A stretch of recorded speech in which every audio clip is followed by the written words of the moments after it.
Bueno, aquí venimos en nuestro proceso ascendente en lo que el escritor a los Hebreos ha ido colocando peldaño a peldaño para explicarle a los creyentes cristianos hebreos de hace 2000 años por qué no debían deslizarse. Si recuerda, ya en el capítulo 2 dijo que no debían deslizarse de esa posición, y usa esa palabra en la versión del 60. Él, con esto que les está explicando, no pretende que ellos sean enriquecidos académicamente en su mente carnal, sino que por el contrario se afiancen en el patrimonio espiritual que Dios les ha entregado en Cristo Jesús a ellos como su pueblo amado y su pueblo escogido. Entonces, por ejemplo, hasta este capítulo 8 ha demostrado lo siguiente, solo para enumerar algunas cosas. 1. Demostró que Cristo, nuestro Señor, es superior a los ángeles, porque a ninguno de los ángeles Dios llamó hijo, sino que Él le dice: tú eres mi hijo, yo te he engendrado hoy. En segundo lugar, ha mostrado este escritor a los Hebreos que nuestro Señor Jesucristo es superior a Moisés como líder, porque Él necesita mostrarle a su pueblo la preexistencia del Cristo, pero también afianzarlos en que ese Cristo es el Señor Jesús, que es Dios. En tercer lugar, hemos venido mirando que el Señor Jesús es superior a Aarón en cuanto a orden sacerdotal. Ya nos mostró pormenorizado que el sacerdocio de Aarón tenía unas limitaciones protuberantes, mientras que el sacerdocio en el que el Señor Jesús se desenvuelve es un sacerdocio con mejores promesas, digámoslo así. En quinto lugar, nos ha mostrado que este Señor Jesucristo, nuestro Dios, es superior a Abraham en cuanto a juramento, porque ciertamente Dios le hizo algún juramento a Abraham en su momento, pero ya vimos en el Salmo 110, verso 4, que el juramento que le hace a el tú de ese versículo, que es el Cristo, es sumamente superior en cuanto a juramento como tal y en cuanto a promesas hechas. Y aquí, a partir de este pasaje, nos va a mostrar que el Señor Jesucristo es superior en cuanto al pacto que ofrece. Entonces, yo quisiera colocar un cimiento, y para eso necesito que ustedes me acompañen en sus Biblias en una lectura que puede parecernos un poco extensa, pero no es gravosa, para que sobre esa lectura después miremos cómo este escritor a los Hebreos se explaya en una cantidad de explicaciones que para nosotros como creyentes de entre los gentiles en Cristo Jesús puede significar mucho en cuanto a comprensión, y tal vez nos sirva el día de mañana para explicarle a alguna persona del pueblo de Dios, de Israel, porque en Cristo Jesús las cosas tienen mejores cosas para ofrecerles, porque el mismo Dios lo propuso. Acompáñenme por favor a Éxodo capítulo 25. Todos deben tener, aquí en esta bolsita hay Biblias, si necesita alguna. Éxodo capítulo 25, desde el versículo 1, sí.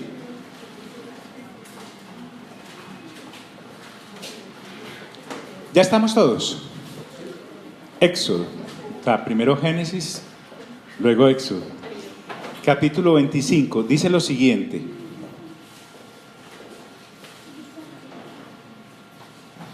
Voy a empezar desde ahí porque podría empezar desde mucho antes, pero desde ahí.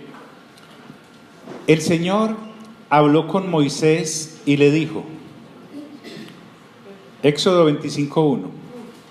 El Señor habló con Moisés y le dijo, ordénales a los israelitas que me traigan una ofrenda. La deben presentar todos los que sientan deseo de traérmela. Como ofrenda se les aceptará lo siguiente: oro, plata, bronce, lana teñida de púrpura, carmesí y escarlata, lino fino, pelo de cabra, pieles de carnero teñidas de rojo, pieles de delfín, madera de acacia, aceite para las lámparas, especias para aromatizar el aceite de la unción y el incienso, piedras de ónice y otras piedras preciosas para adornar el efod y el pectoral del sacerdote. Después me harán ¿un qué? Santuario. ¿Qué dicen otras versiones? Me harán un santuario para mí y habitaré en él. Muy bien. Después me harán un santuario para que yo habite entre ustedes. El santuario y todo mobiliario deberán ser una réplica exacta del modelo que yo le mostraré. Si usted observa en ese pasaje, Él les ordena traer una ofrenda, pero ni ellos podían escoger qué era lo que le iban a ofrendar, para que vamos entendiendo cómo es nuestra relación con Dios. Y ahora le dice que le va a edificar un santuario, pero no es como se lo imagine Moisés, sino de acuerdo, es una réplica exacta. Imagínese a Moisés allá en el monte viendo, casi que calcando lo que ahora en Apocalipsis estamos viendo. ¿Vale? Versículo 10. Voy a ir un poquito rápido. Haz un arca de madera de acacia de 1 metro con 10 centímetros de largo, 70 centímetros de ancho y 70 centímetros de alto. Recúbrela de oro puro por dentro y por fuera, y ponle en su derredor una moldura de oro. Funde 4 anillos de oro para colocarlos en sus 4 patas, 2 en cada costado. Prepara luego unas varas de madera de acacia y recúbrelas de oro. Introduce las varas en los anillos que van a los costados del arca para transportarla. Deja las varas en los anillos del arca y no las saques de allí, y pon dentro del arca la ley que voy a entregarte. Haz un propiciatorio de oro puro de 1 metro con 10 centímetros de largo por 70 centímetros de ancho, y también 2 querubines de oro labrado a martillo para los 2 extremos del propiciatorio. En cada uno de los extremos irá un querubín. Hazlos de modo que formen una sola pieza con el propiciatorio. Los querubines deberán tener las alas extendidas por encima del propiciatorio y cubrirlo con ellas. Quedarán el uno frente al otro mirando hacia el propiciatorio. Coloca el propiciatorio encima del arca y pon dentro de ella la ley que voy a entregarte. Yo me reuniré allí contigo en medio de los 2 querubines que están sobre el arca del pacto. Desde la parte superior del propiciatorio te daré todas las instrucciones que habrás de comunicarles a los israelitas. Haz una mesa de madera de acacia de 90 centímetros de largo por 45 de ancho y 70 de alto. Recúbrela de oro puro y ponle en su derredor una moldura de oro. Haz también un reborde de 20 centímetros de ancho y una moldura de oro para ponerla alrededor del reborde. Haz 4 anillos de oro para la mesa y sujétalos a sus 4 esquinas donde van las 4 patas. Los anillos deben quedar junto al reborde, a fin de que por ellos pasen las varas para transportar la mesa. Esas varas deben ser de madera de acacia y estar recubiertas de oro. También deben ser de oro puro sus platos y sus bandejas, así como sus jarras y tazones para verter las ofrendas. Sobre la mesa pondrás el pan de la presencia para que esté ante mí siempre. Haz un candelabro de oro puro labrado a martillo, su base, su tallo y sus copas, cálices y flores formarán una sola pieza. 6 de sus brazos se abrirán a los costados, 3 de un lado y 3 del otro. Cada uno de los 6 brazos del candelabro tendrá 3 copas en forma de flor de almendro con cálices y pétalos. El candelabro mismo tendrá 4 copas en forma de flor de almendro con cálices y pétalos. Cada uno de los 3 pares de brazos tendrá un cáliz en la parte inferior donde se unen con el tallo del candelabro. Los cálices y los brazos deben formar una sola pieza, con el candelabro y ser de oro puro labrado a martillo. Hazme también sus 7 lámparas y colócalas de tal modo que alumbren hacia el frente. Sus cortapabilos y braseros deben ser de oro puro. Para hacer el candelabro y todos estos accesorios se usarán 33 kilos de oro puro. Procura que todo esto sea una réplica exacta de lo que se te mostró. ¿Dónde? Mira pues, una réplica exacta. Haz el santuario con 10 cortinas de lino fino y de lana teñida de púrpura, carmesí y escarlata, con 2 querubines artísticamente bordados en ellas. Todas las cortinas deben medir lo mismo, es decir, 12 metros y medio de largo por 1 metro con 80 centímetros de ancho. Cose 5 cortinas, uniendo la una con la otra por el borde, y haz lo mismo con las otras 5.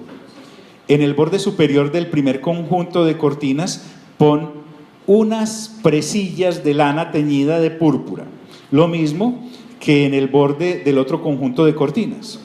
En las cortinas del primer conjunto, por 50 presillas, lo mismo que en las cortinas del otro conjunto, de modo que cada presilla tenga su pareja. Haz luego 50 ganchos de oro para que las cortinas queden enganchadas una con otra, de modo que el santuario tenga unidad de conjunto. Hazte 11 cortinas de pelo de cabra para cubrir el santuario, a la manera de una tienda de campaña. Todas ellas deben medir lo mismo, es decir, 13 metros y medio de largo por 1 metro con 80 centímetros de ancho. Cose 5 cortinas con un conjunto y las otras 6 en otro conjunto, doblando la 6ª cortina en la parte frontal del santuario. Haz 50 presillas en el borde de la cortina con que termina el primer conjunto y otras 50 presillas en el borde de la cortina que termina el segundo. Haz luego 50 ganchos de bronce y mételos en las presillas que forman el santuario, de modo que éste tenga unidad de conjunto. Las 10 cortinas tendrán una cortina restante que quedará colgando a espaldas del santuario. A esta cortina le sobrarán 50 centímetros en cada extremo y con esa parte sobrante se cerrará el santuario.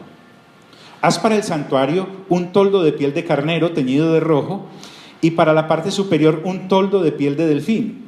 Prepara para el santuario unos tablones de acacia para que sirvan de pilares. Cada tablón debe medir 4 metros y medio de largo por 70 centímetros de ancho y contar con 2 ranuras para que cada tablón encaje con el otro. Todos los tablones para el santuario los harás así. Serán 20 los tablones para el lado sur del santuario. Haz también 40 bases de plata para colocarlas debajo de los tablones. 2 bases por tablón para que las 2 ranuras de cada tablón encajen en cada base. Para el lado opuesto, es decir, para el lado norte del santuario, prepararás también 20 tablones y 40 bases de plata y pondrás 2 bases debajo de cada tablón. Pondrán 6 tablones en el lado posterior, que es el lado occidental del santuario, y 2 tablones más en las esquinas del mismo lado.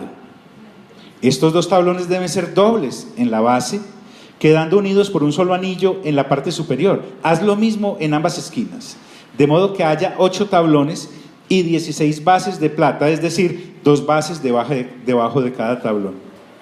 Prepara también unos travesaños de acacia, 5 para los tablones de un costado del santuario, 5 para los del costado opuesto y 5 para los del costado occidental, es decir, para la parte posterior.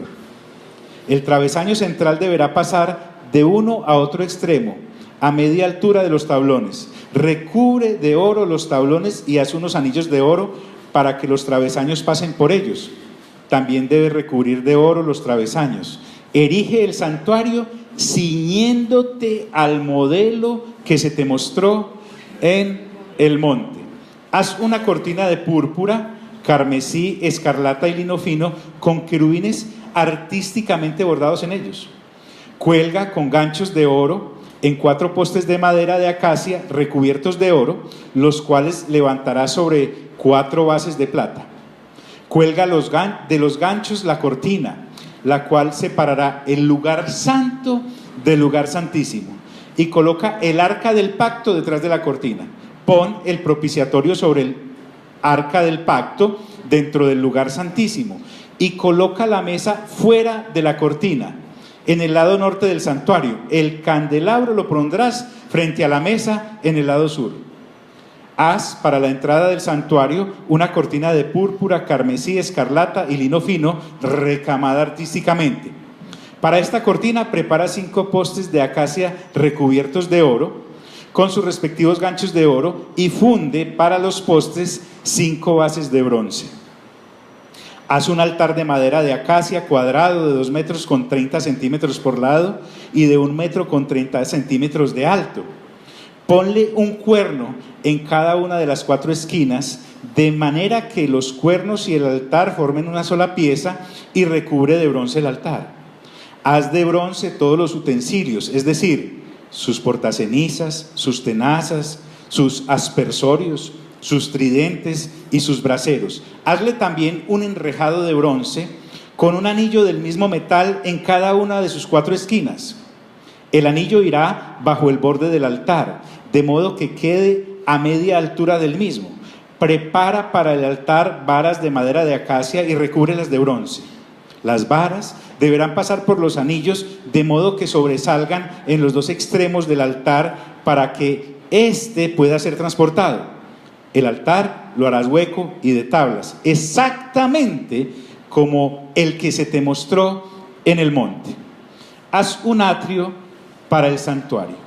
El lado sur debe medir 45 metros de largo y tener cortinas de lino fino, y 20 postes y 20 bases de bronce. Los postes deben contar con empalmes y ganchos de plata. También el lado norte debe medir 45 metros de largo y tener cortinas, 20 postes y 20 bases de bronce. Los postes deben también contar con empalmes y ganchos de plata. A todo lo ancho del lado occidental del atrio, que debe medir 22 metros y medio, habrá cortinas, 10 postes y 10 bases.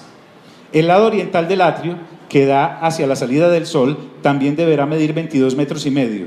Habrá cortinas de 7 metros de largo y 3 postes y 3 bases a un lado de la entrada, lo mismo que del otro lado.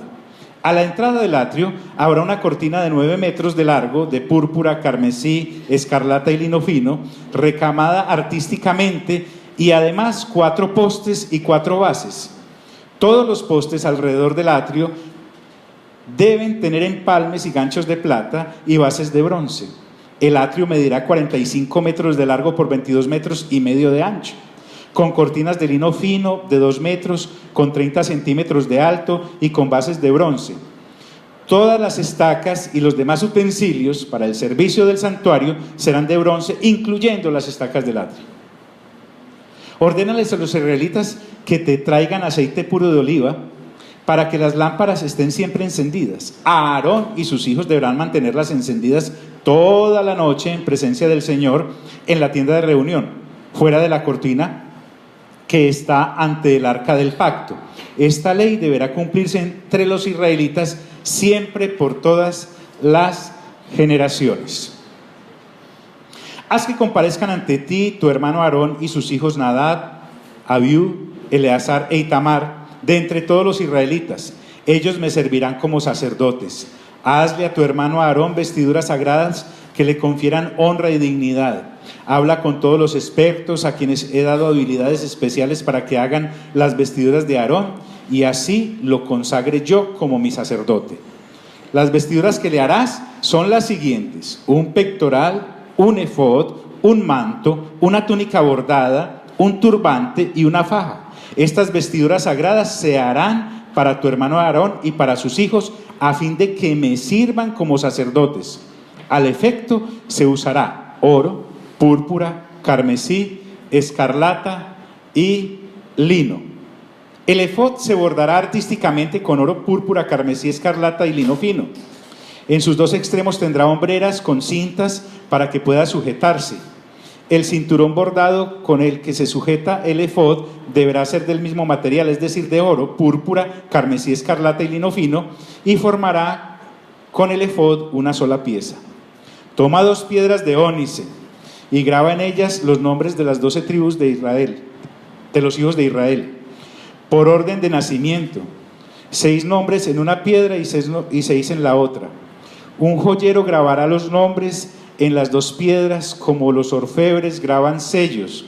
Engarzará las piedras en filigrana de oro y las sujetará a las hombreras del efod. Así Aarón llevará en sus hombros los nombres de los hijos de Israel, para recordarlos ante el Señor. Haz también engastes de filigrana de oro y 2 cadenillas de oro puro, a manera de cordón, para fijar las cadenillas en los engastes. El pectoral para impartir justicia lo bordarás artísticamente con oro, púrpura, carmesí, escarlata y lino fino, como hiciste con el efod.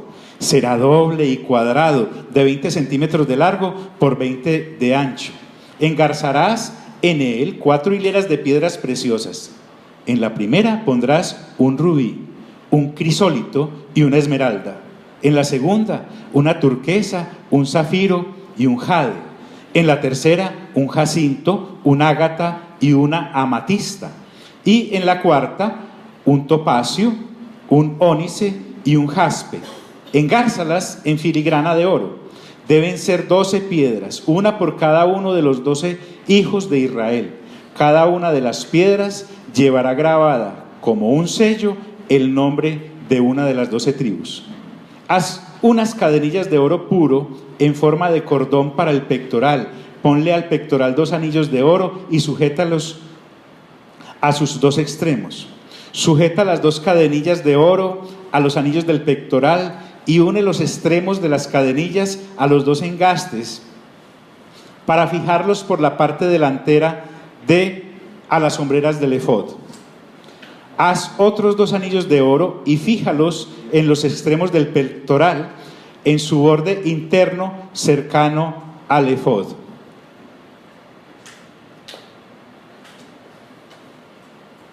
Haz 2 anillos más, también de oro, para fijarlos por el frente del efod, pero por debajo de las hombreras, cerca de la costura que va justamente arriba del cinturón. Los anillos del pectoral deberán sujetarse a los anillos del efod con un cordón azul, trabándolo con el cinturón para que el pectoral y el efod queden unidos. De este modo, siempre que Aarón entre en el lugar santo, llevará sobre su corazón, en el pectoral, para impartir justicia, los nombres de los hijos de Israel, para recordarlos siempre ante el Señor. Sobre el pectoral, para impartir justicia, pondrás el Urim y el Tumim. De esta manera, siempre que Aarón se presente ante el Señor, llevará en el pecho la causa de los israelitas. Haz de púrpura todo el manto del efod con una abertura en el centro para meter la cabeza. Alrededor de la abertura le pondrás un refuerzo como el que se pone a los chalecos para que no se desgarre. En torno al borde inferior del manto pondrás granadas de púrpura, carmesí y escarlata, alternándolas con campanillas de oro. Por todo el borde del manto pondrás primero una campanilla y luego una granada. Aarón debe llevar puesto el manto mientras esté ejerciendo su ministerio, para que el tintineo de las campanillas se oiga todo el tiempo que él esté ante el Señor, en el lugar santo, y así él no muera. Haz una placa de oro puro y graba en ella, a manera de sello, consagrado al Señor. Sujétala al turbante con un cordón púrpura, de modo que quede fija a este por la parte delantera. Esta placa estará siempre sobre la frente de Aarón, para que el Señor acepte todas las ofrendas de los israelitas, ya que Aarón llevará sobre sí el pecado en que ellos incurran al dedicar sus ofrendas sagradas. La túnica y el turbante los harás de lino. El cinturón deberá estar recamado artísticamente. A los hijos de Aarón les harás túnicas, cinturones y mitras, para conferirles honra y dignidad. Una vez que hayas vestido a tu hermano Aarón y a sus hijos, los ungirás para conferirles autoridad y consagrarlos como mis sacerdotes. Hazles también calzoncillos de lino que les cubra el cuerpo desde la cintura hasta el muslo. A Aarón y sus hijos deberán ponérselo siempre que entren en la tienda de reunión o cuando se acerquen al altar para ejercer su ministerio en el lugar santo, a fin de que no incurran en pecado y mueran. Esta es una ley perpetua para Aarón y sus descendientes. Quiero parar ahí. Ay, emocionante, ¿cierto? Maravilloso.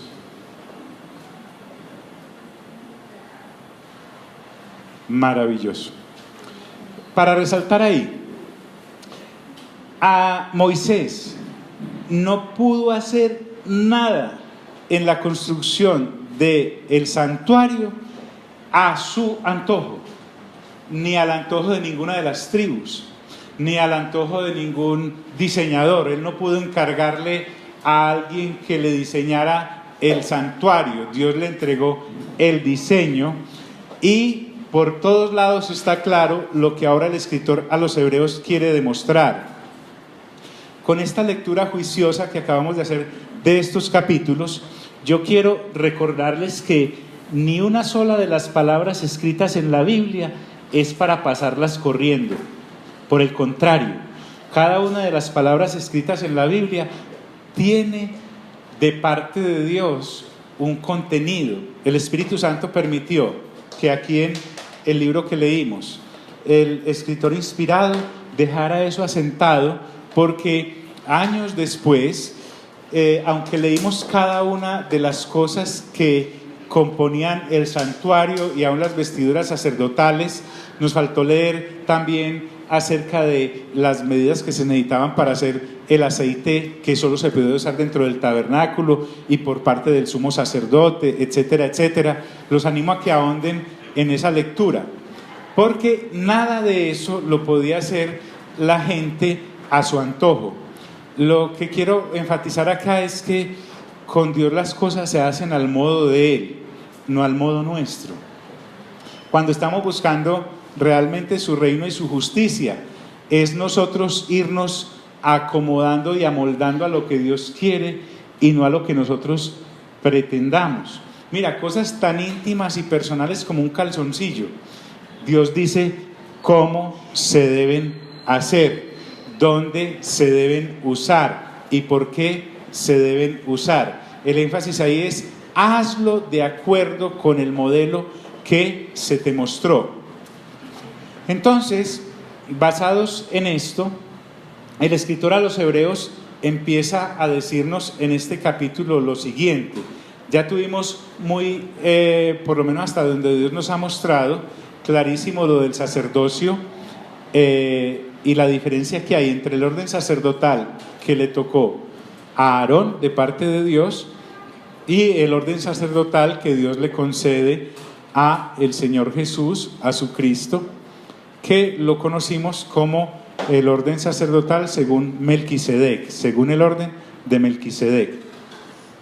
En este capítulo entonces, ese ahora bien, cuando lo usa el escritor, nos está amarrando todo lo que venimos viendo desde el capítulo 1, porque aunque nos puede de verdad sorprender y maravillar todo lo que hemos visto hasta ahora, el escritor a los hebreos ha tenido que colocar todos sus escaloncitos para poder llegar a mostrarnos lo que realmente él quiere venir a mostrarle a los hebreos. Por eso dice, ahora bien, de acuerdo con todo lo anterior, él me está hablando de un punto principal. Y uno podría decir, es que lo otro no era principal. Hay un punto principalísimo, porque ahora él nos va a hablar del cambio de pacto. El cambio de pacto es supremamente importante. Tengo la costumbre de estar renovando mente en todo momento y en todo instante, despierto y dormido. Cuando no estoy escuchando la palabra, estoy escuchando las enseñanzas que Dios nos ha permitido abrir juiciosamente juntos. Pero este punto principal se soporta sobre lo que ya venimos diciendo. Para poder hablar de esto que él va a hablar ahora, ha colocado todas esas columnas anteriores. Y a lo que quiere llegar ahora es a decirnos que tenemos un sumo sacerdote. Aquí ya no tenemos que estarnos preguntando por Aarón. Ya para nosotros es claro que nuestro sumo sacerdote es según el orden de ¿quién?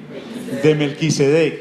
Y ya sabemos por qué Y si no lo sabemos, ¿por qué? No es sino referirnos a lo ya hablado escuchando las grabaciones. Entre todo lo importante, porque ha sido importantísimo todo lo que nos ha venido señalando el escritor a los hebreos, hay un enunciado principalísimo, y es que el sumo sacerdote, de acuerdo con lo dicho en el capítulo 7 y anteriores, es ahora donde Él nos quiere llevar. Hablando en otras palabras, esto es alimento ¿qué? Sólido, ya no es leche. Recuerden que en el 5 y en el 6 le dijo a los creyentes hebreos en Cristo: ustedes después de tanto tiempo ya deberían ser maestros. Entonces les ha pegado un jalón tremendo para llevarlos a este punto. Ahora bien, el punto principal de lo que venimos diciendo es que tenemos tal sumo sacerdote, Cristo Jesús. Olvidémonos, hicimos la lectura juiciosa ya en Éxodo 25, 26, 27, para mirar lo impresionante que era el tabernáculo, la tienda de reunión, cada una de sus cosas. Pero para nosotros ya está claro que eso ya está derogado. Ya está derogado, ya ese orden sacerdotal, Dios dijo, va hasta acá, de ahora en adelante nos entendemos a través de mi Hijo y lo nombro a Él sumo sacerdote. Entonces, este sumo sacerdote es diferente al de a Aarón y sus descendientes, porque Aarón y sus descendientes ministraban en esa copia fiel del tabernáculo real del cual Moisés copió, dándonos a entender de que Aarón y Moisés y todos los que recibieron ese mandato sabían que era una copia. Usando otra palabra, eran sombras, no era lo real, y estaba dado para determinado tiempo. Por eso, con respecto a Aarón, nunca se podrá decir ni a ningún otro sacerdote esto que sí se dice acerca del sumo sacerdote Señor Jesús, y es que Él se sentó a la diestra del trono de la majestad en los cielos. Y mire si no, una vez resucitado, Él pasa 40 días con sus discípulos hablándoles acerca del reino de Dios, Hechos capítulo 1. Luego Él asciende y en el capítulo en donde Esteban está siendo apedreado, el cielo se abre y Él puede ver a nuestro Señor a la diestra del Padre, el cual se sentó a la diestra del trono de la majestad en los cielos. Entonces, aquí me está hablando de que el Señor Jesús resucitado está ministrando en un tabernáculo que es el tabernáculo real, el santuario correcto, del cual Moisés fielmente copió y fielmente levantó una copia aquí en la tierra. El sacerdocio de Aarón jamás podía haberse sentado a la diestra del trono de la majestad, o sea, de nuestro Dios Padre, en el cielo. El Señor Jesús sí, porque es según el orden sacerdotal que para Él fue diseñado, el cual se sentó a la diestra del trono de la majestad en los cielos. Donde nuestro Señor Jesús está ministrando actualmente es en los cielos a la diestra de Dios. ¿En dónde? En ese santuario perfecto del cual se hizo la copia del tabernáculo de la tierra. Para nosotros bien, qué bueno entender eso. Sin embargo, para el israelita creyente en Cristo Jesús, esto que está haciendo el escritor a los hebreos guiado por el Espíritu Santo es maravilloso, porque recuerden que ellos tenían el peligro de deslizarse del pacto que ahora nos había sido dado en Cristo Jesús como sumo sacerdote según el orden de Melquisedec, después de haber sufrido todo lo que sufrieron. Es que en los capítulos que faltan nos vamos a dar cuenta de lo que esta gente sufrió por poder aceptar al Señor Jesucristo como el Mesías y como el sumo sacerdote, pero jalaba tanto el sistema sacerdotal de Aarón, porque mientras ellos tenían esa relación con Dios, ahora en Cristo Jesús veían una cantidad de los otros de las 12 tribus que no eran creyentes en Cristo Jesús yendo diariamente, cada semana, cada año todavía al templo a sacrificar, y les decían, y tampoco van a ir hoy, herejes, ¿sí? Porque los que seguían siendo ministros del tabernáculo terrenal y seguían sacrificando en ese antiguo pacto que ya había sido derogado, era un ancla tremendo que los quería arrastrar, un peso tremendo que los quería arrastrar del nuevo pacto en el que Dios ya se estaba fungiendo al que ya había sido derogado. Entonces por eso Él les dice, el sacerdocio, ese sumo sacerdote es más conveniente, como vimos en el capítulo anterior. Entonces cuando dice que Él se sentó a la diestra del trono de la majestad de los cielos, me está hablando no solamente que es sumo sacerdote, sino que a la vez los que se sientan en el trono, ¿cuál es la actividad normal de ellos? Reinar, gobernar. Entonces si la majestad del Padre está en el trono y el Señor Jesús, después de resucitado como sumo sacerdote, está en el trono, están cogobernando. Eso Aarón jamás lo podría hacer. Cuando lo vemos de esta manera, para nosotros también se nos va abriendo un panorama extraordinario y es, wow, caramba, qué tremendo en lo que hemos creído, a lo que el Espíritu Santo a nosotros nos ha llevado. Además dice de este que resucitó y se sentó a la diestra de Dios, que es ministro del santuario. Es decir, fuera de que es sumo sacerdote, como si fuera poco, según el orden de Melquisedec, y fuera de que gobierna porque está centrado en el mismo trono que la majestad de los cielos está sentada, además me dice que está ministrando en ese santuario, o sea que está desarrollando un oficio. No como el de todos los sumos sacerdotes que murieron anteriormente porque eran humanos y eran terrenales y eran limitados, sino que desarrolla un ministerio. Cuando dice que él es ministro en un santuario es porque está oficiando un ministerio en un lugar. Pero ¿por qué pudo llegar a ese lugar? Ahora sí nos va a empezar a explicar por qué es un mejor pacto. ¿Por qué para sentarse ahí él tuvo que morir y ser sacrificado y luego resucitar? También aquí me está hablando de que este santuario resulta que va más allá de lo que nosotros podemos pensar con ese rayón que tenemos de lo terrenal. Pensemos como hebreos. Ellos están pensando en un santuario con todas esas bases, con todos esos anillos, con todos esos pasamanos, con todas esas argollas, con todas esas cortinas. Pero resulta que además, ¿dónde habita Dios? Dios dice que ya no habita en templos hechos por manos de hombres, sino que habita ¿dónde?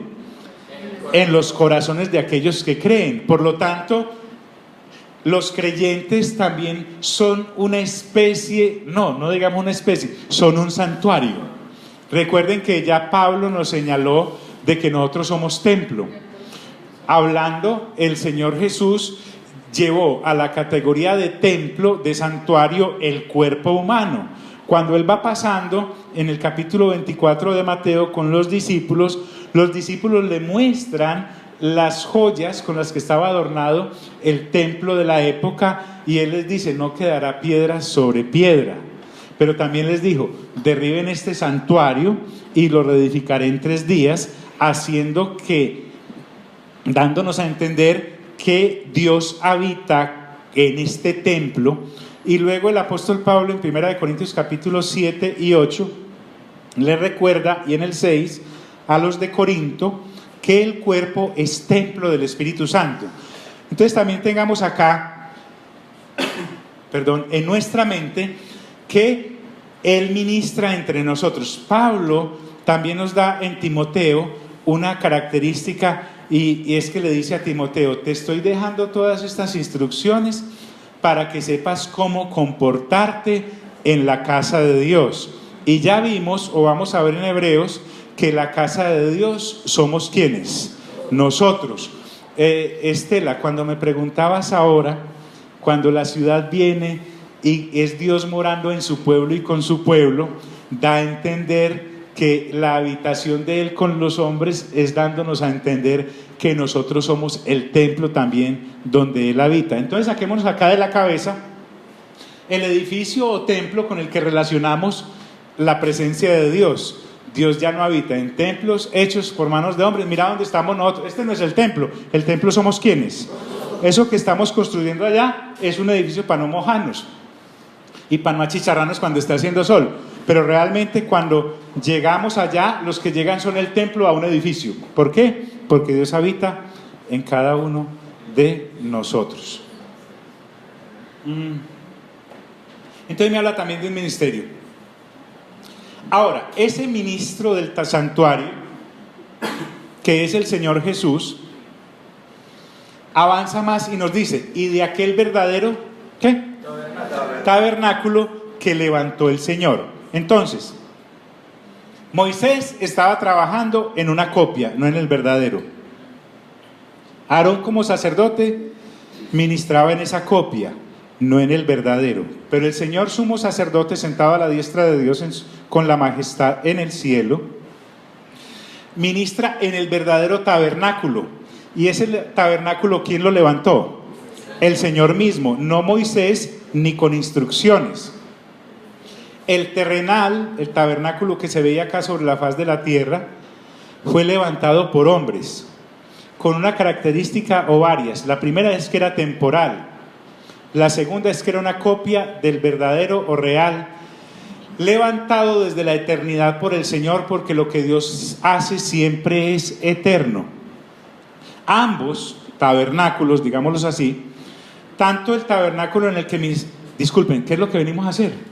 Renovar nuestra mente. Mire usted, tanto el tabernáculo donde ministraba a Aarón, así fuese copia, o tanto el tabernáculo de este ministro, según el orden de Melquisedec, que es el Señor Jesús, representan un lugar de encuentro en donde Dios se encuentra con el hombre.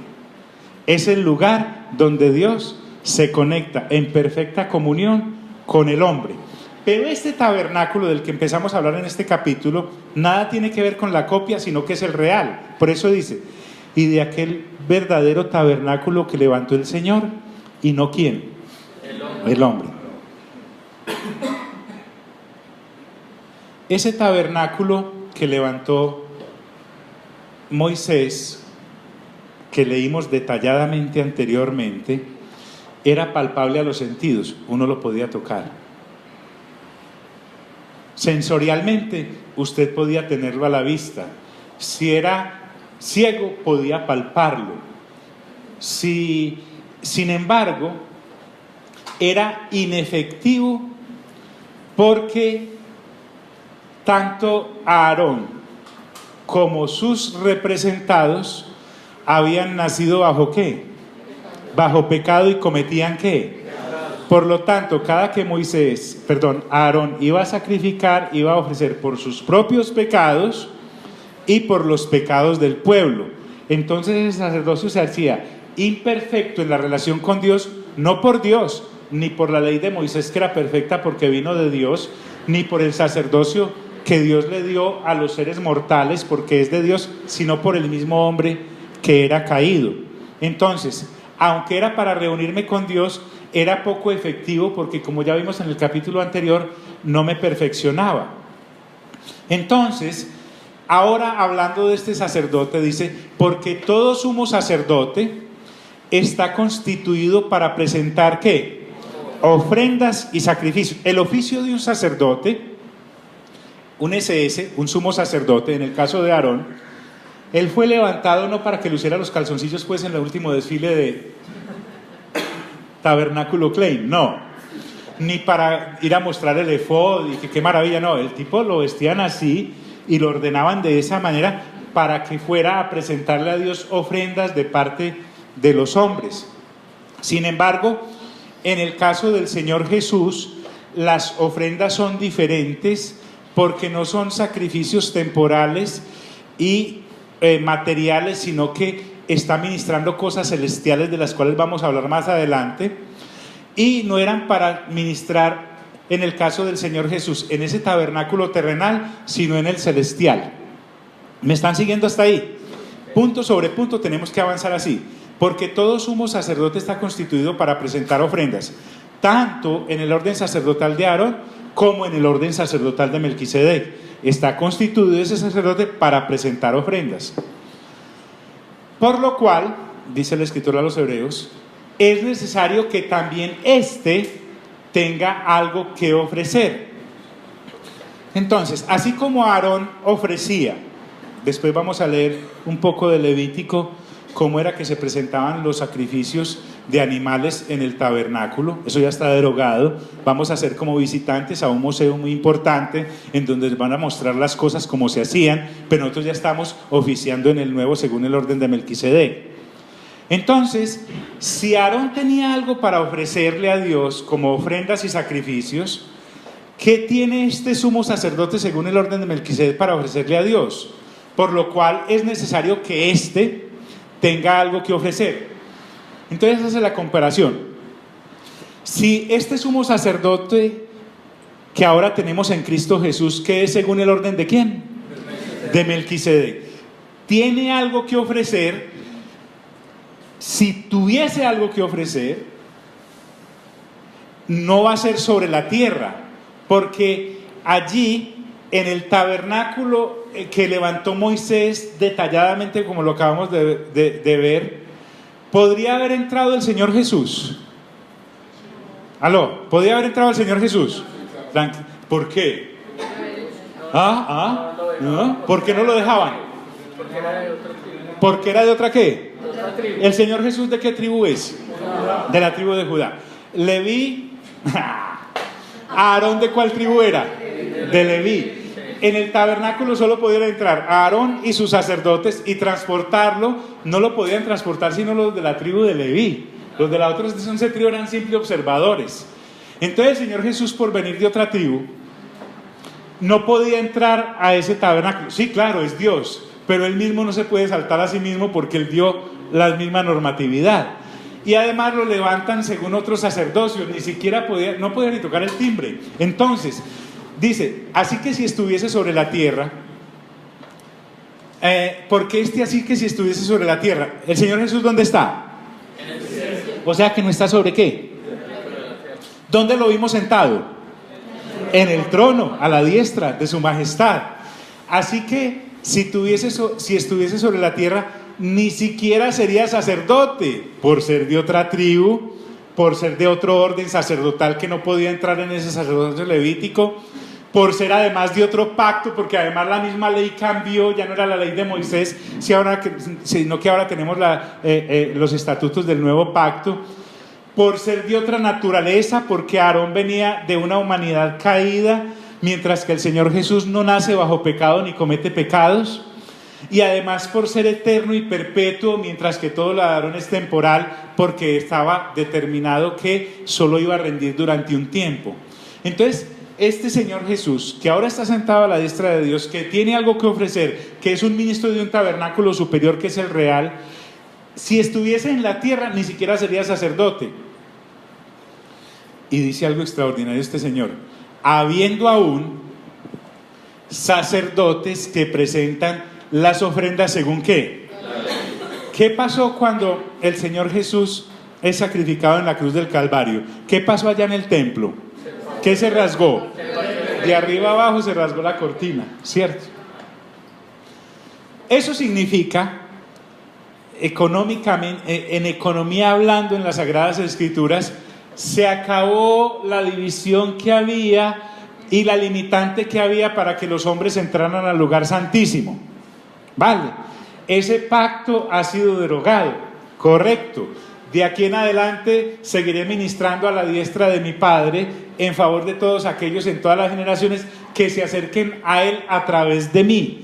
Ha sido derogado el sacrificio terrenal, voy a estar siempre en lo celestial, pero va a surtir efectos para la eternidad, porque yo soy eterno. A mí se me ha jurado que soy sacerdote para siempre, según el orden de ¿quién? Pero ¿qué ocurrió? ¿Qué hicieron con el velo del templo? Yo me imagino que lo tuvieron que volver a coser, porque de ahí hasta el año 70 que realmente fue destruido ese templo, con base en la palabra profética que dio el Señor en Mateo capítulo 24, que dijo: no quedará piedra sobre piedra. Allá siguieron llevando animales al sacrificio, allá siguieron existiendo sumos sacerdotes según el orden de Aarón y según el orden sacerdotal levítico, allá siguió existiendo gente que custodiaba ese templo, cosa de ellos, pero para Dios ya eso estaba cancelado. Lo que está diciendo aquí el escritor es que aún hay sacerdotes que presentan las ofrendas según la ley. Y cuando dice sacerdotes que presentan ofrendas según la ley, ya vimos que son débiles hombres y que siguen ministrando según la ley del pacto mosaico. le han dicho a Dios: Dios, no queremos lo nuevo, a nosotros lo nuevo no nos interesa, seguiremos comunicándonos con usted a través del pacto levítico y a través de la ley de Moisés y con el orden de Aarón. Nosotros vamos a seguir acá. Pero sin embargo, hay algo extraordinario en los evangelios cuando uno se da cuenta que allí, en ese tabernáculo o en ese templo, ya no estaba ¿quién? Ya no estaba el Señor. Siguieron yendo a donde Dios ya no estaba. Por eso Él les está diciendo a estos creyentes hebreos en Cristo Jesús. Recuerden que Él no está tratando de convencer a estos hebreos con la carta de que sean cristianos. Ellos ya eran cristianos. Él lo que está haciendo es afianzándolos para que no se les fuera a dar por volver allá en lo que Dios ya había derogado. Habiendo aún sacerdotes que presentan las ofrendas según la ley, las cuales, esas ofrendas según la ley, sirven a lo que es figura y sombra, lo leímos, de las cosas que celestiales. Pero tengo la sensación de que todas las cosas fueron dadas Espere. para que ellos no creyeran. O sea, uno tiene la sensación de que todo fue dado para que ellos no creyeran. No, Porque él viene de déjeme avanzar. Mire acá, mire acá. Sería como decir, mi querida Márgara, que Dios no les hubiera advertido. El asunto es que a ellos se les volvió lo temporal en eterno, y se les volvió lo imperfecto ¿en qué? En perfecto, y desecharon lo que realmente les dijo. Mire, si usted escucha nuevamente lo que acabamos de grabar, leer esos 3 capítulos de Éxodo 25 al 28, que también los puedo usar para dormir, pero si logra quedarse despierto, usted se podrá dar cuenta de que Dios en todo momento le estuvo advirtiendo a Moisés lo siguiente: eso que les estoy dando es figura y sombra de las cosas celestiales. Por eso miren lo que dice el resto del versículo. ¿Cómo se le advirtió a quién? A Moisés cuando iba a erigir ¿qué? El tabernáculo. Ellos terminaron usando lo que era temporal como no era. Y la ley que me iba a señalar el pecado y la pecaminosidad y los pecados que cometía como si fueran para perfeccionarme, y nunca fue dado para perfeccionarme, sino para mostrar lo imperfecto que el ser humano caído era. Pero recordemos que aquí el hebreo, el escritor a los hebreos le está hablando a creyentes ¿qué? Hebreos. Nosotros somos los simples espectadores acá, a no ser que usted me traiga la carta correcta de que es alguna de las tribus, y entonces yo pues le muestro las mías. Entonces, corrigiendo ahí la situación, no, Dios siempre les advirtió de que eso eran sombras. Dios siempre les advirtió que eso era temporal. Es más, Moisés lo tenía claro y el mismo Aarón lo tenía claro. ¿Dónde perdieron el horizonte? No sé, pero esto es lo que les está aclarando el escritor a los hebreos. Como se le advirtió a Moisés cuando iba a erigir el tabernáculo. Y él no dice esto por decirlo. Es decir, Dios se lo dijo a Moisés. No sé en qué momento a ellos se les olvidó de que era una copia del original. Y además Dios jamás prometió que se iba a perfeccionar el hombre a través de las cosas que ocurrían en el tabernáculo. Por eso él cita la escritura. El escritor de los hebreos tiene mucho tacto y lo hace con mucha decencia. Por eso dice, diciéndole mira. Este diciéndole mira equivale a escrito está. Ya lo leímos. Haz todas las cosas, algunas cosas, conforme ¿al qué? Al modelo que se te ha mostrado. ¿Dónde? En el monte. Ese modelo se basaba en lo real escondido en Dios y que sería revelado en Cristo. Lo de Moisés siempre fue una copia, fue una sombra que proyectaba lo real.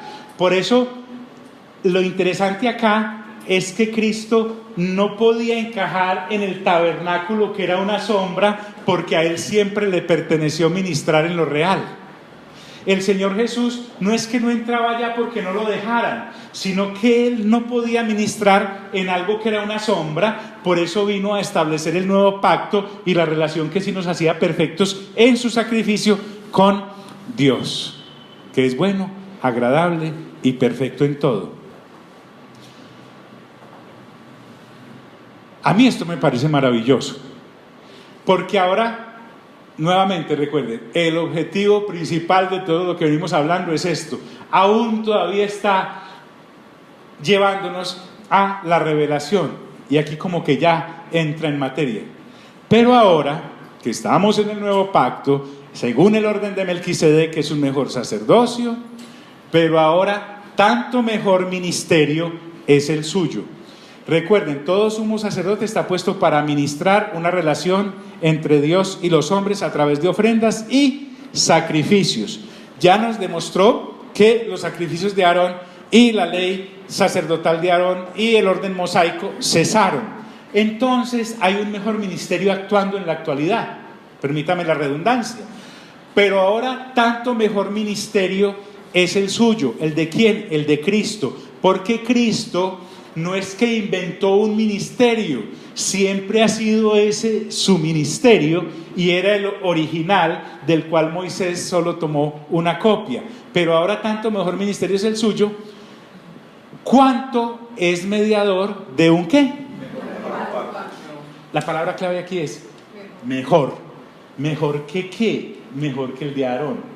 ¿Mejor que qué? Mejor que el de la ley de Moisés. Este mejor pacto ni siquiera es un intercambio entre Dios y los hombres y Dios, sino que es un intercambio entre Dios y Dios, porque tanto el Señor Jesús como el Padre son Dios. Entonces, este sumo sacerdote es mucho mejor, porque además de ofrecer un sacrificio, él mismo es el sacrificio y además él mismo es perfecto y él es Dios. Mientras que ya se sacrificaban corderos, animalitos, recuerden cuando Juan el Bautista introduce al Señor Jesús y dice: he ahí el ¿qué? ¿El cordero de quién? De Dios, que quita ¿qué? El pecado del mundo. Es maravilloso, empieza a tener sentido la lectura juiciosa que hemos estado haciendo. Cuanto es mejor, es mediador de un mejor pacto, o sea, the best. ¿Y por qué es mejor? Porque está establecido sobre mejores promesas. Hay cosas mejores en este nuevo pacto que las que había en el pacto hecho con los hombres a través del ministerio de Moisés y el sacerdocio arónico. Pero él está hablando, él está dialogando, él no está peleando con los creyentes hebreos de hace 2000 años y los está ¿recuerdan cuando el Señor Jesús, después de resucitado, se le pegó a dos señores que iban camino a Emaús? O sea, de Jerusalén iban a Emaús y él se les pega ahí. Eran 11 kilómetros de Jerusalén a Emaús y se fue hablando con ellos. Uno en 11 kilómetros es una vuelta a las transversales, habla mucho y caminadito. Cuando ellos después dijeron: hombre, claro que era el Cristo resucitado. No veías cómo ardía nuestro corazón cuando nos abría las Sagradas Escrituras. Lo que este escritor a los hebreos está haciendo con ellos es abrirle las Sagradas Escrituras. Y les dice: es que está establecido sobre mejores promesas. Hay cosas mejores en el nuevo pacto. Y les reflexiona y les dice: porque si aquel primero, o sea el de Aarón, hubiera sido sin defecto, es decir, si el antiguo pacto antes de Cristo, el antiguo pacto que fue el que se le dio a Moisés, en el cual ambas relaciones son iniciadas por Dios y el pueblo es el receptor, entonces, ¿qué es lo que me está ofreciendo este nuevo pacto que Dios me ha dado en Cristo Jesús? Bueno, aquí tenemos que reconocer algo. ¿Cuál es el pueblo elegido de Dios? Los israelitas. A ellos los elige en el primer pacto y a ellos los da como destinatarios del nuevo pacto. Eso el Señor Jesús viene y cuando la sirofenicia le pide que sane a su muchachita, ella que es una mujer gentil, el Señor Jesús le dice, no está bien dar el pan de los hijos a los perrillos. Lo que está diciendo es, yo he venido primero a las ovejas perdidas de Israel. O sea, los destinatarios de los dos pactos inicialmente siempre fue el pueblo de Israel. Este pueblo es una cosa extraordinaria. Pero también lo que nos muestra es la cantidad de derechos que tienen como pueblo, pero también el sinnúmero de obligaciones. Porque miren que yo solo leí con ustedes juiciosamente la forma en cómo los materiales y la forma en cómo se iba a construir el tabernáculo, pero si usted sigue juicioso allá en el Pentateuco, se va a dar cuenta que eso era así, milimétrico, todo, en determinadas fechas, todas las obligaciones, pero nunca ese primer pacto logró hacer perfectos a los que sacrificaban en ese antiguo pacto. ¿Qué ocurre entonces? Porque si aquel primero hubiera sido sin defecto, ciertamente, dice este escritor,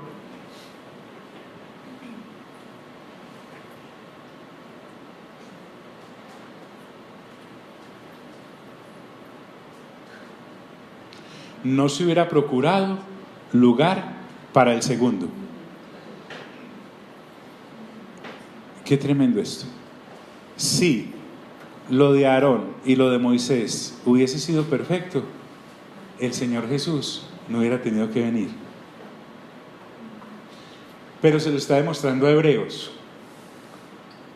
Entonces Él tiene que seguir sacando de la riqueza del Antiguo Testamento para poderles demostrar a ellos de lo que está hablando. Y llega y les dice, porque reprendiéndolos,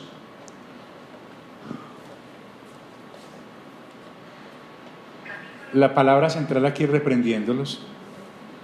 Él nos va a mostrar un pasaje en el Antiguo Testamento en donde Dios Padre le está pegando un jalón de orejas pero tenaz al pueblo de Israel. Durísimo. Porque reprendiéndolos dice, nuevamente, aquí ese escrito está. Él se los lleva para Jeremías y con esto quiero terminar hoy para dejar puesta esta base. Vaya conmigo a Jeremías capítulo 31, por favor.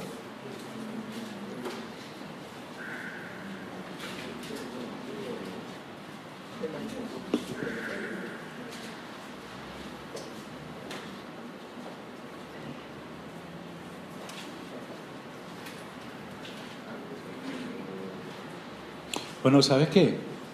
Dejemos ahí. Sí, para que usemos este Jeremías capítulo 31 como introducción para que el escritor a los hebreos nos muestre por qué Dios en el Antiguo Testamento ya había anunciado el nuevo pacto derogando el antiguo y por qué tiene mejores promesas. Porque la idea de acá del escritor a los hebreos es demostrarle a estos creyentes hebreos que todo estaba clarísimo, solo que, ¿sabe qué le pasaba a los hermanos hebreos con todo su Antiguo Testamento? Es que a ellos no les faltaba lectura, sino que les pasaba como a nosotros, les faltaba era ¿qué? Comprensión de lectura. Estaba todo ahí. Entonces este escritor a los hebreos coge y les dice, aquí está, ay sí, yo no lo había visto, pero es que es tan grande. ¿Por qué? Porque todo estaba reservado para darle la gloria a Cristo en todo sentido, en todo sentido. Básicamente, si nosotros somos correctos, cada pasaje del Antiguo Testamento nos lleva a Cristo, a Cristo, todo. Padre, gracias por este tiempo tan especial en el cual podemos estar abriendo sin afanes la palabra bendita, y es bendita porque tú la diste. Gracias por permitirnos haber nacido de nuevo y renovar el entendimiento, lo cual nos permite entrar en el reino y verlo, y además permanecer en él. Gracias por todas estas enseñanzas, Espíritu Santo, que tú nos das, no para enriquecer nuestra mente carnal, por el contrario, para derribarla y para permitir que la mente de Cristo pueda fluir en nosotros para ministrar este nuevo pacto a los demás. Gracias por mostrarnos que tú estás sentado a la diestra de Dios, no tanto para cambiarnos cosas o darnos artículos, vehículos o una cantidad de situaciones que en el Evangelio de las Añadiduras desafortunadamente me enseñaron y enseñé, sino que dispensas un mejor pacto para la humanidad con base en mandamientos eternos que llevan a la vida eterna y que son perpetuos con el para siempre. Gracias por habernos hecho coincidir la lectura de este capítulo 8 de Hebreos con la lectura juiciosa de Apocalipsis capítulo 21, en donde ya vemos todo abierto y realmente como ha de ser. Gracias porque salimos de este lugar, mas no de tu presencia, porque este lugar en el que tú ministras, sí, claro, está a la diestra del Padre, con la majestad en las alturas, en el tercer cielo, pero también está en todas partes. Y no se refiere a una tienda o a un templo, sino que se refiere a cada uno de nosotros como casa tuya, en donde tú ministras a diario y en cualquier momento y situación. Amén y amén. Dios nos bendiga a todos.